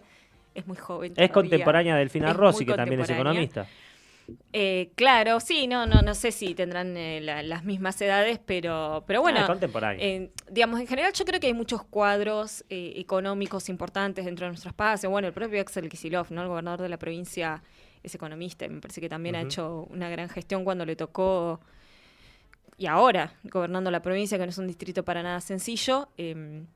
Creo que hay referentes, ¿no? Pero creo que también nosotros, dentro del movimiento, también nos vemos en la discusión en profundidad de cuál es el modelo económico, ¿no? Creo que hay muchas dificultades todavía que no hemos logrado superar. El otro día me tocó en una charla, un debate económico que tuvimos con algunos compañeros y compañeras, me preguntaban, me decían, vos me estás mostrando un montón de números, la actividad está mal, está cayendo, el desempleo está aumentando, el Banco Central está acumulando dólares pero pisa las importaciones, el campo no le quiere liquidar. Si está todo tan mal, ¿por qué ganó este tipo? ¿Por qué la gente todavía tiene como cierto aguante o cierta esperanza? Yo digo, bueno, dentro del quilombo que para nosotros es la economía de Milei, el tipo te plantea un objetivo claro, ¿no? Él te dice, el problema es el déficit fiscal, el problema es el Banco Central, nosotros vamos a cortar de raso la emisión, vamos a hacer un ajuste brutal, va a bajar la inflación y la economía va a crecer. Como te plantea un modelo, ¿no? Un esquema que en su criterio está bien y funciona. Y, viste, cuando vos decís del otro lado, escuchás a uno que dice, bueno, sí, con las tarifas la tenemos que subir, otro te dice, no, la tarifa no la tenemos que subir, y otro te dice, bueno, ¿y qué vamos a hacer con la economía bimonetaria? Y entonces algunos reconocen el problema de la restricción externa como uno de los problemas principales para que la economía crezca y se desarrolle, otros tienen una mirada más desarrollista. Digo, bueno, también hay como falta un objetivo claro y conciso de hacia dónde vamos nosotros en nuestro esquema. Parece que ellos por lo menos Javier Milei lo puede expresar claro, por más que después las medidas que vaya tomando no sean tan claras o el objetivo actual no sea tan claro, por lo menos lo puede expresar, lo puede verbalizar y puede interpelar a alguien. No sé si nosotros en este momento lo hacemos o lo podemos hacer. Se puede, yo percibo, como mi vida, en mi vida particular como trabajador y lo que hablo con la gente que conozco, y lo hablábamos con Guillermo Moreno también, que se está corriendo un poco hacia el mercado financiero, la economía en general y demás. ¿Qué pasa con las tasas de interés? ¿Por qué la tasa de interés es tan alto? Digamos, ganás más plata que poniendo una verdulería, poniendo la guita en el banco. De un tiempo a esta parte, digamos. Sí, ¿cuánto tiempo tengo para explicar eso? 5 minutos. ¿Lo podés decir en 2 palabras? Claro, resúmeme en 2 palabras. No, a ver, el esquema se cambió después de la última dictadura cívico-militar, por eso yo digo cuánto tiempo tengo. En el 76, sobre todo en Argentina, pero sobre todo en la década del 70, hubo un cambio de paradigma a nivel internacional. Digamos, pasamos del esquema de producción, en donde la manufactura era el centro, el esquema fordista, ¿viste? De producción en masa, el obrero con mameluco. Bueno, pasamos de ese esquema al esquema de valorización financiera, lo llamo Eduardo Basualdo, financiarización de la economía. Que para que se entienda de una manera muy sencilla, es cuando el gerente de finanzas de la empresa pasa a ser más importante que el gerente de producción de la empresa. Exacto. En ese momento, ¿por qué surge? ¿Esto lo dice Basualdo en algún libro? Sí, Basualdo en su libro que tiene sobre historia económica argentina. Basualdo también lo escribe, si les interesa el tema, Julián Sicari, que es un gran también referente económico, escribió muchos libros sobre historia económica y sobre el proceso 2001, y ahí pueden ver un poco también estos temas. Entonces, básicamente lo que dice, en ese momento, en el mundo hay un cambio de paradigma, no solamente en Argentina. ¿Por qué? Porque Estados Unidos abandona su patrón oro. Entonces, empieza a haber muchos dólares, como ya no están en el respaldo con el oro, empieza a haber muchos dólares en la economía. Y a todo esto, esos dólares empiezan a ir hacia los países de Oriente Medio. ¿Por qué? Porque tenían el petróleo. Y es un momento donde la economía está desarrollándose a tope, y por ejemplo Estados Unidos necesita muchísimo petróleo, entonces empieza a darle todos los dólares, ¿no?, a esas economías de Medio Oriente que empiezan a crecer. ¿Dónde ponen esos dólares? Bueno, en los bancos, tanto los bancos europeos como los bancos estadounidenses. Y empiezan a nacer lo que se llaman los petrodólares. Sí. Entonces los bancos norteamericanos empiezan a llenar de dólares. Pero el petróleo no está ligado a la producción, digamos. El petróleo termina siendo combustible y algunos otros derivados. Pero sobre todo en esa época, ¿no? Sí. Porque después uno puede pensar, bueno, hay otros tipos de energía más renovable, pero sobre todo en esa época sí. Entonces empiezan a ir a los bancos norteamericanos. ¿Y dónde ponen la guita los bancos norteamericanos? No les convenía prestarle esos dólares, o no les convenía, no, Europa en ese momento estaba en crisis, que era la crisis del petróleo, se lo empiezan a prestar a las economías en ese momento del tercer mundo, como por ejemplo Argentina, que además necesitaba, y el resto de los países de Latinoamérica. Entonces ahí empieza a imperar un proceso en el cual me conviene más tomar deuda externa, o el sector privado empieza a tomar deuda externa antes de que poner esa guita en aumentar la producción, en generar más manufacturas, en generar más puestos de trabajo. Ahí arranca como un proceso que se profundiza después con la llegada del consenso de Washington en la década del 90, pero que nunca se va a abandonar. Digamos, incluso hoy estamos dentro de un esquema de valorización financiera que vos decís, tengo un excedente, ¿qué hago? ¿Invierto en una máquina y aumento mi nivel de producción? Bueno, si estás quizás en un sector competitivo, sí. Quizás en algunos lugares sí, bueno, no. Me fijo a ver qué rendimiento me da en este momento la tasa de interés ¿Qué recomendarías vos en las condiciones actuales? No, pero una cosa es para un pequeño ahorrista, por ejemplo, es lejos de la decisión que puede tomar una empresa. Pero digo, por ejemplo, un pequeño ahorrista, hoy las posibilidades de poner los pequeños ahorros que uno pueda llegar a tener, los pequeños o muchos, depende de la situación de cada laburante, ¿no? Pero en un instrumento que te rinda en pesos y que le gane la inflación es muy difícil. ¿Por qué? Porque el Banco Central lo que viene haciendo es bajando la tasa de interés a tal punto que también hoy se la cuestionan, porque dice, bajaste mucho la tasa de interés. ¿Por qué? Porque querés limpiar el balance del Banco Central, porque estabas emitiendo muchos pesos para pagar los pases. Me estoy poniendo un poco técnica, pero digamos, el Banco Central tiene que pagar intereses a los bancos, ¿no? ¿Cómo pagas esos intereses? Bueno, tiene que emitir. Por eso Javier Milei está emitiendo. No es que no esté emitiendo plata. Si vos bajás la tasa de interés, la plata que tenés que remunerar es cada vez menor. Entonces tenés que hacer menos emisión. Por eso están bajando la tasa de interés. Pero lo que pasa es que está destruyendo el ahorro. Digamos, hoy poner plata en un plazo fijo no te conviene. Claro. Entonces, ¿qué haces? Empieza a ponerle presión sobre el dólar. Por eso estamos viendo que estos días también el dólar se empezó a despertar o empezó a subir. Hoy, si me preguntás a mí, las posibilidades de inversión no son muchas. Por lo menos para los que no son sofisticados, los que no tienen cuentas comitentes o los que no tienen la posibilidad de invertir en bolsa y por ahí y ver algún CEDAR o la acción de alguna empresa. Son pocas, son muy limitadas. Pero bueno, a mí me cuesta decir recomendaciones de inversión porque eso no está claro. estoy Eso está habilitada claro, por la Comisión Nacional de Valores. Y entiendo que sos... No, y aparte entiendo que sos una economista más de la industria que de la pero finanza. no por una cuestión de que no le puedo decir, che, invertí en este CEDAR o en esta acción que está buenísima, puede crecer, o en este bono soberano, sino porque estaría dando una recomendación de alguien por ahí del otro lado, me escucha y pone la guita ahí y después la acción cae y me va a venir a buscar a mí. Yo totalmente, porque estoy en contra de todo eso, porque soy una persona, no me gusta, bueno, yo soy un bicho raro, no me gusta. No me gusta mucho la tecnología y me gustan las cosas que se pueden tocar y demás, y veo que también hay trabajadores. Nosotros a vos te gustan los dólares en el bolsillo, digamos. Crocante. Uno arriba del otro. Todo lo que pueda tener en el bolsillo me gusta tener. Como más latones sos de ahí. Te veo con yo soy como más latón en ese sentido. Pero soy peronista. No, me parece que hay algo social que está pasando con eso, que Milei también lo trajo a jugar el partido. Esto de las Bitcoin monedas, todas las monedas virtuales. El casino de online. Las casino online. Las apuestas. De la gente Eso no que está dice, regulado, ¿no? tengo 10 pesos. Hoy fui al banco, hoy fui a uno de los bancos privados famosos y te ponen ahí, ¿viste? ¿Sabés desde cuánto podés invertir, viste? Vale. Desde 1.000 pesos podés decir, che, loco, yo qué sé. Y me parece raro, vos ves los más ricos del mundo de Forbes, ¿cómo se llama esa revista? Forbes o alguna de esas. Y tiene, viste, son todos bancos. Sí. Son todos bancos y después cosas que no generan nada.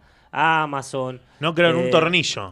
No produjeron nada, un Facebook, tornillo. Big Data, ¿cómo se llama de Zuckerberg, Meta, no sé qué. Digo, che, antes las empresas que estaban en boga o que tenían, digamos, potencial, fabricaban cosas, no sé. Hubo una transferencia ahí, ¿no? A las empresas de servicios. Claro. ¿no? Sí, Entonces, bueno, los servicios cada vez tienen más peso en las economías de todo el mundo.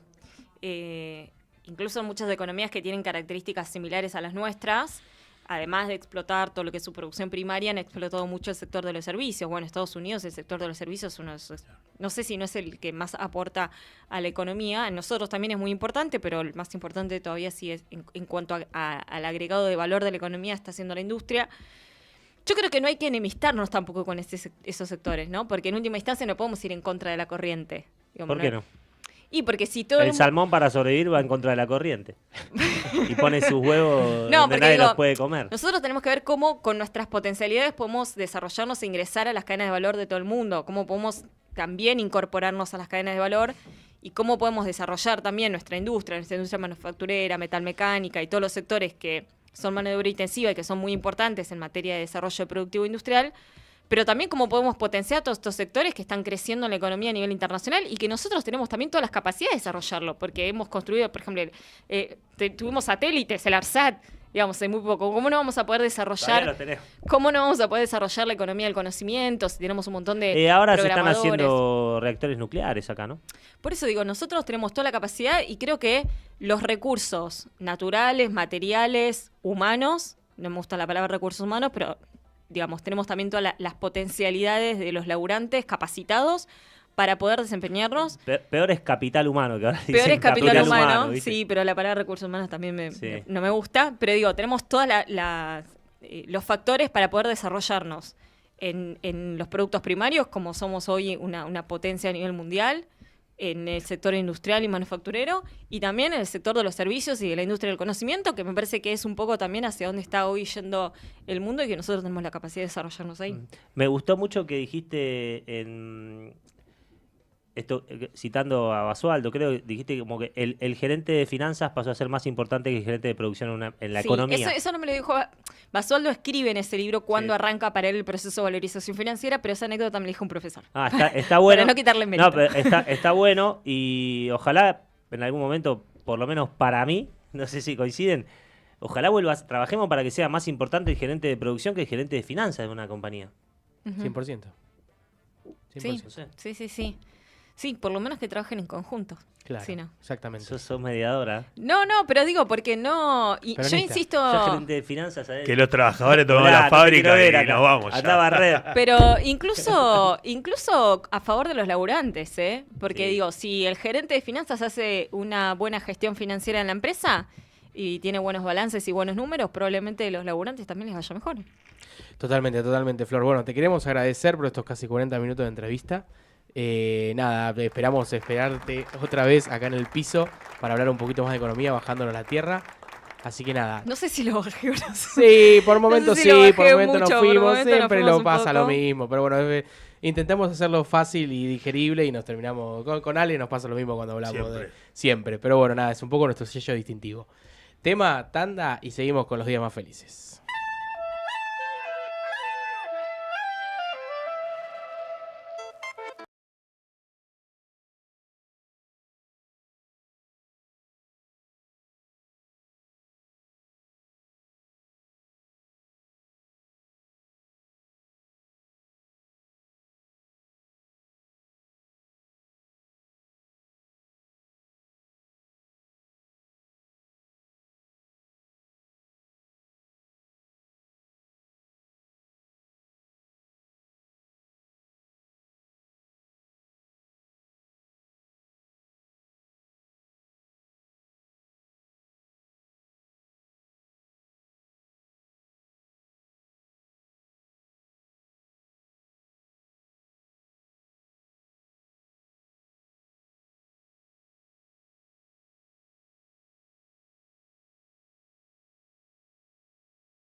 De las Fentos.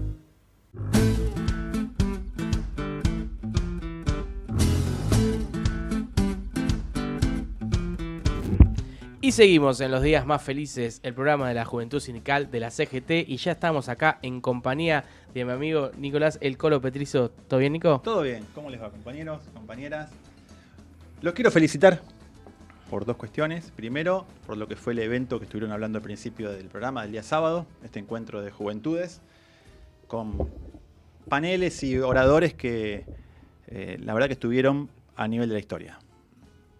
Bien, sobre todo, dos compañeras que tuvieron el cierre.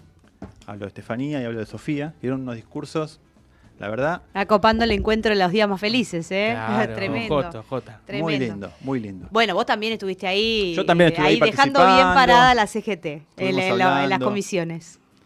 Y- Rami también, ¿eh? Sí. Sí, Fue a mí una no me gusta, jornada. a mí no me gusta hacer alardeo, pero bueno, no, me parece que todos estuvimos a la altura de la historia, todos los compañeros que estuvieron tanto en la organización previa Sí. como en el momento del acto, de las comisiones en sí.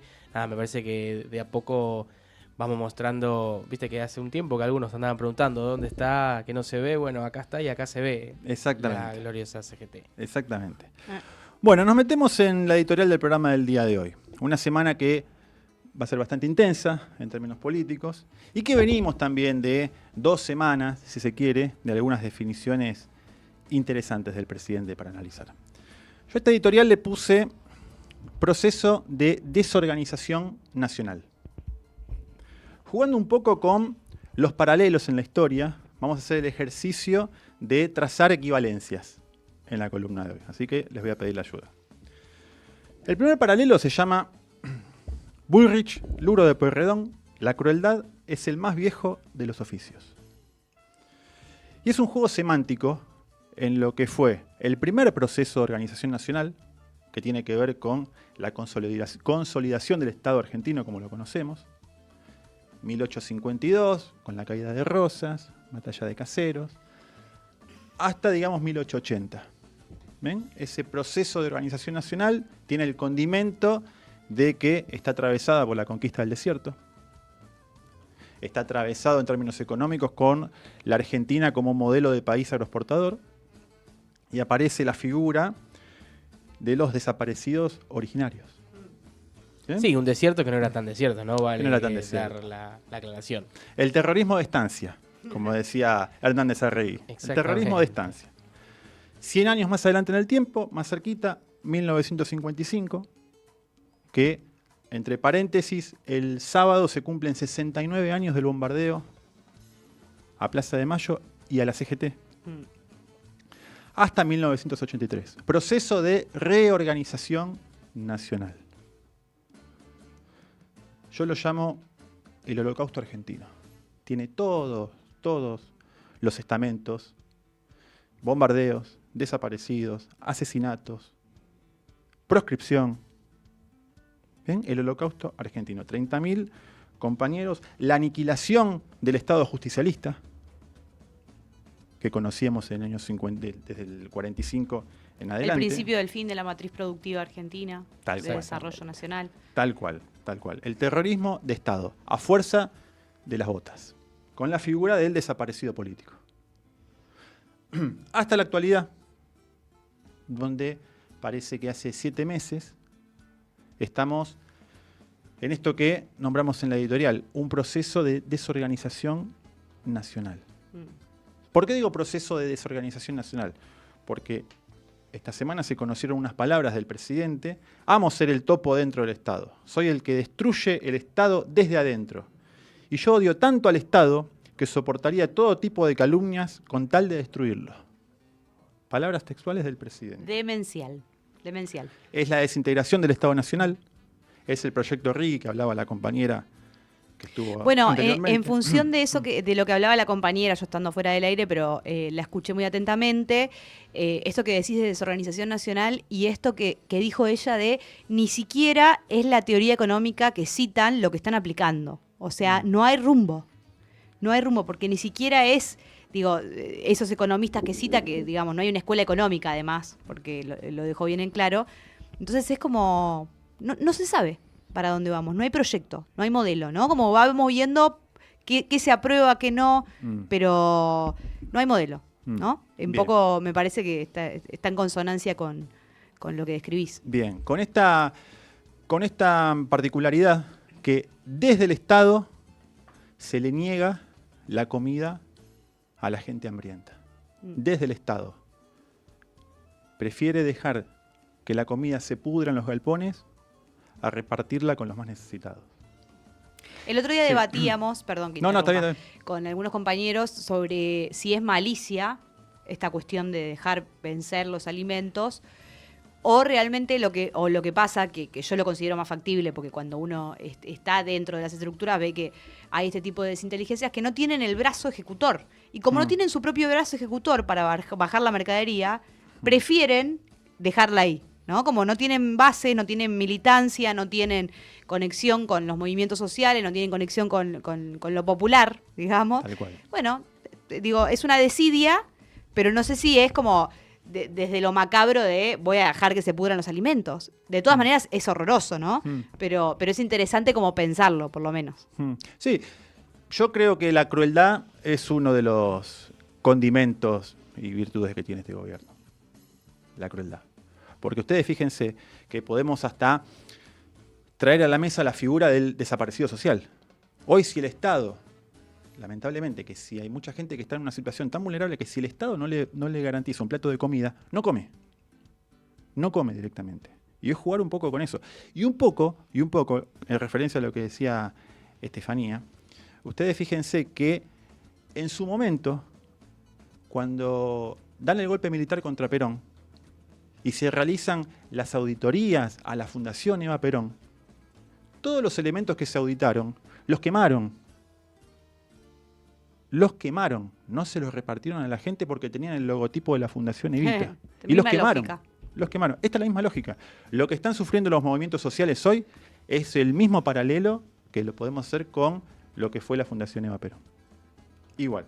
Hablando de Fundación Eva Perón, segundo paralelo en la historia. Aquí yace, o no, es el título de este paralelo, María Maggi de Magistris, peronismo, opción por los pobres. ¿Alguien sabe quién fue? ¿El nombre le suena? Sí. Repito, María Maggi de Magisters. ¿Quién fue? No. Bueno, ese es el nombre que le pusieron cuando robaron el cadáver de Eva Perón. Claro, lo sepultaron ahí está. en Roma y el nombre que le pusieron fue María Maggi de Magistris. Ese es el nombre. ¿Por qué elegí este nombre? Y hablando de cuerpos. Primero, hoy es 10 de junio. Hoy es el día de la reafirmación de los derechos argentinos sobre las Islas Malvinas, sobre el Atlántico. Que me parece que, si hablamos de reafirmación, el cuerpo de nuestros soldados que están en las islas son el mejor ejemplo de reafirmación. Como también, si hablamos de reafirmación, y quiero mencionarla y homenajearla, Nora Cortiñas. Ejemplo de lucha que... Enorme, que para aquellos que no conocen un poco la historia, ella en el año 77 se acercó a la mansión Seré, que era un centro clandestino de detención creo que de la Fuerza Aérea. Sí, del partido de Morón. Del partido de Morón, buscando a su hijo. Ella tenía la información de que quizás su hijo Gustavo, que fue desaparecido, quizás se encontraba como preso y secuestrado en ese lugar. Golpeó la puerta, habló con una de las personas que manejaba el centro, se hizo pasar como una señora de las inmobiliarias que quería alquilar el lugar para hacer una pensión de ancianos. Solamente para que su hijo la escuche, para que escuchen la voz de ella. En un reportaje muy famoso, ella dijo, esperaba que mi hijo, si estaba allí secuestrado, escuchara la voz de su mamá, como cuando estaba en mi vientre, que le hablaba y él se movía. Y para colmo, Norita fue velada en el ex centro hoy clandestino Mansión Seré. Mire lo que representa el cuerpo de Norita. Qué afirmación y qué reafirmación de lucha que tenemos con ella. Esto de los cuerpos es muy interesante, porque no fue casualidad que en el 55 no solamente bombardean la Plaza de Mayo, la Casa de Gobierno, la Plaza de Mayo, sino que bombardearon la CGT, donde descansaba Eva Perón. Donde descansaba el cuerpo de Eva Perón.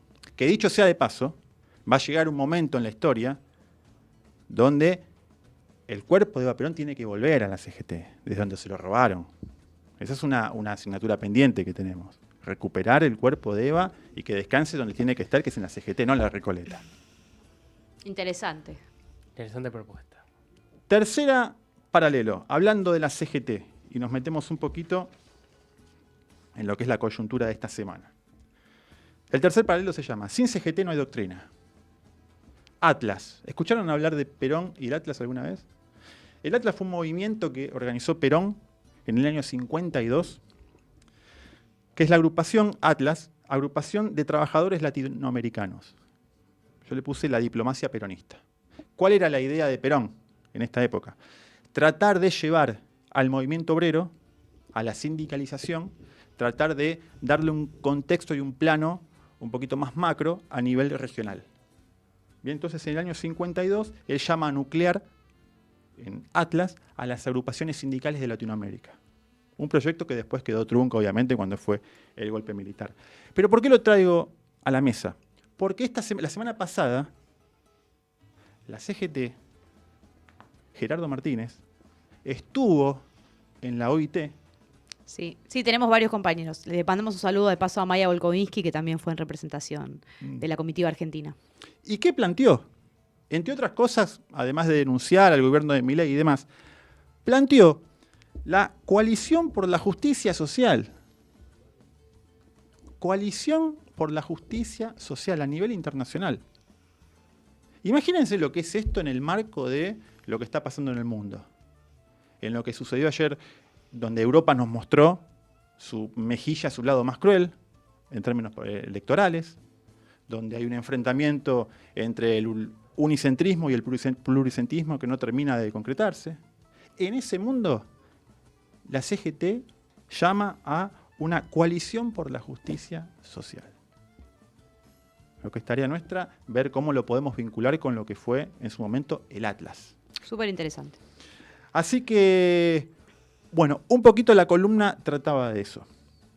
De ver cómo hacemos estos paralelos, trazamos estos paralelos. Tenemos un poquito de tiempo todavía, ¿no? Para Sí, hablar. por supuesto. Cómo trazamos estos paralelos a lo largo de la historia.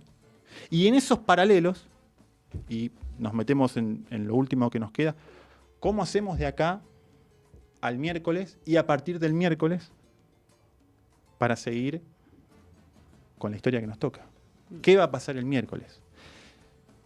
Estos senadores que todavía no terminaron de decidirse van a levantar la mano a favor de que la Argentina sea un protectorado, o realmente van a tener un poquito de patriotismo y van a pensar en que afuera seguramente haya miles y miles de personas esperando que voten a favor de los intereses de toda la nación. ¿Qué esperan del miércoles?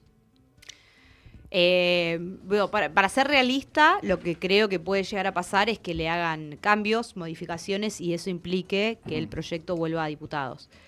Lo cual no es, es positivo en primera instancia porque lo dilata, pero diputados ya ha tenido los votos, o sea que no me extrañaría que pueda volver a salir en diputados, pero que se apruebe con modificaciones. Eso es lo que veo. Sí creo, y como militante tengo que creerlo, que una demostración de fuerza del pueblo unido puede torcer algunos votos, así que ahí estaremos haciendo fuerza.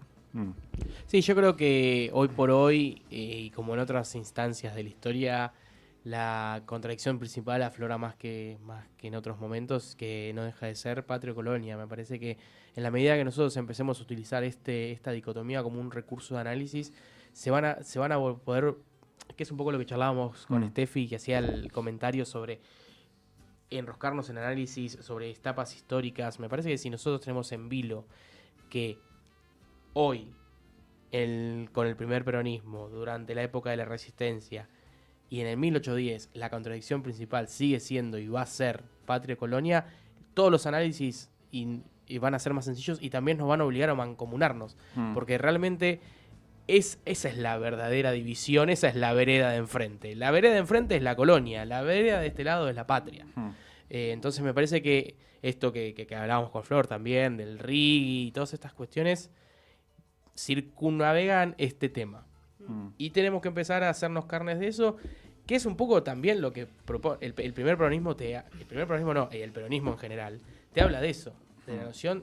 O sea, la otra vez me crucé, estaba preparando material para el 9 de julio, un aniversario nuevo de nuestra independencia, y me crucé con la declaración de independencia económica del peronismo, que básicamente no deja de ser eso. O sea, nosotros nos queremos soberanos, por eso nos paramos del lado de la vereda de la patria. Del otro lado es de la bandera, del lado de la colonia que históricamente estuvo actuando y operando desde los inicios de la patria. O sea, antes de 1810 ya el sector de nuestra patria que quería ser colonia estaba operando y estaba trabajando. Por eso tenemos los asesinatos de Moreno, como los históricos, o las negativas a San Martín, diciéndole, bueno, nada, hermano, arreglate, fíjate cómo vas a hacer para liberar un medio continente como hiciste. Me parece que esa dicotomía está más a flor de piel que nunca. Esos sectores quieren que seamos colonia porque son altamente beneficiados por su alianza con el poder económico concentrado internacional. Eso hay que decirlo, no es solamente porque tienen una moral cipaya. Exactamente. ¿No? Hay una cuestión económica concreta, histórica. Sí. Es que no nos tenemos que olvidar que nosotros estamos insertos dentro del mundo capitalista y lo que define hoy por hoy la relación entre los seres humanos, lamentablemente, es el capital. A nosotros nos gustaría que sea otra, por supuesto, pero bueno, por eso estamos de este lado de la historia. Y nada, en función de eso también decirles, compañeros, invitarlos a el miércoles movilizarnos para decirle no a la ley base, decirle no a la patria, a la colonia, perdón, decirle sí a la patria, patria sí, colonia no.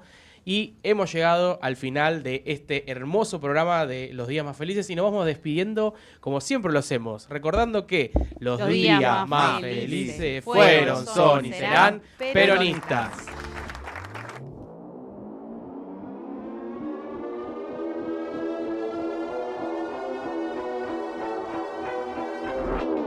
Te viste el mister, nadie resiste mistakes. Enviar el blister para hipsters y fakes. Viste el mistake, tus mixtape. Te fuiste cuánto gente diste D-States que no resisten a la bocha, la desviste en mis pies. Los veo atados a ese caro metal, sujetados al teclado y no a su estado mental. Les va a atormentar el factor que traen. Bati Ronaldo acabaron de entrar, dos en tu cancha, desde local. Freestaleos puros, mis rapeos